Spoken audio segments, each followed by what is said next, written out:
Saudaraku, viral video laki-laki, perempuan, dan waria berjoget ria di Takengon, Kabupaten Aceh Tengah.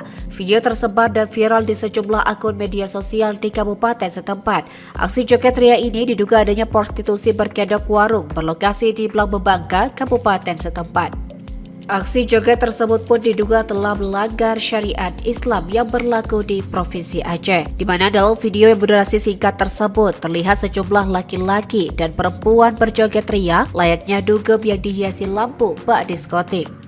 Seorang wanita dengan aurat terbuka pun berjoget dan bernyanyi ria dikelilingi sekumpulan laki-laki dan sambil berjoget pula. Akibat viralnya video tersebut, pihak kepolisian Polres Aceh Tengah akan memanggil pemilik kafe atau warung tersebut.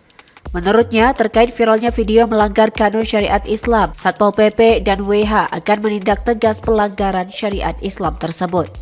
Mengetahui viralnya video joget ria tersebut pun, pihaknya akan langsung turun ke lokasi. Dari Aceh Tengah, Romadani, Tribun Gaya TV.